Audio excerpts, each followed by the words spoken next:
Did you know some of our greatest freedom fighters were labeled as terrorists by the British?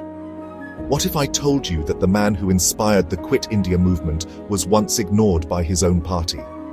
Or that the phrase, Inquilab Zindabad, shook an empire to its core? Stay with us as we uncover the forgotten, the untold, and the controversial stories of India's freedom struggle. It all began with a spark, the Revolt of 1857. Often called the First War of Independence, it wasn't just a rebellion, it was a cry for dignity.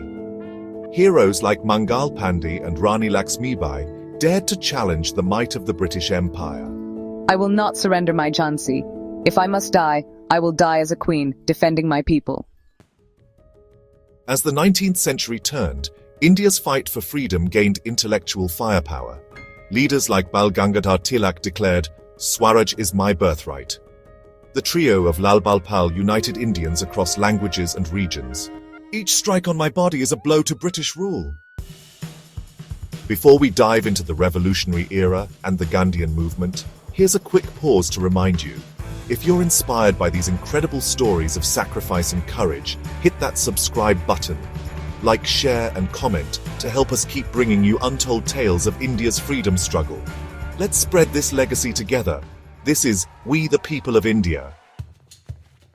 And then came a man whose strength was his simplicity.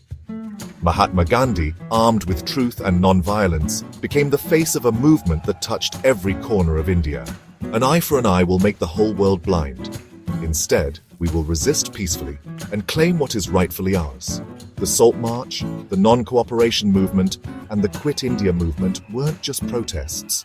They were a revolution of the spirit. But for some, patience wasn't an option.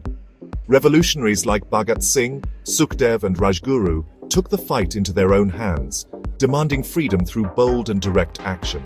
Bombs and pistols do not make a revolution. The sword of revolution is sharpened on the whetstone of ideas. Their execution shook the nation, but their legacy lived on. It was proof that the youth of India were ready to sacrifice everything for the motherland. And how can we forget the women who led with bravery and conviction? Sarojini Naidu's words inspired millions, while Kasturba Gandhi stood as a pillar of strength. Aruna Asaf Ali, the grand old lady of the independence movement, defied all odds to lead the Quit India movement. Then came Netaji Subhas Chandra Bose, who took the battle to the global stage. Forming the Indian National Army, he gave Indians a rallying cry, "Give me blood, and I will give you freedom." Freedom is not given, it is taken by those who dare to fight for it. Alongside the INA, the naval mutiny of 1946, and the cries of unity from every corner of the country brought the British Empire to its knees.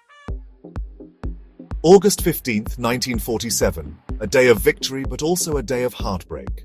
The partition of India left scars, but the dream of freedom was finally realized. At the stroke of midnight, when the world sleeps, India will awake to life and freedom. The freedom we cherish today was built on the sacrifices of those who dared to dream, fought tirelessly, and gave their lives for a free India. Let us honor their legacy, not just in words, but in our actions as citizens of this great nation. Jai Hind. The best way to find yourself is to lose yourself in the service of others.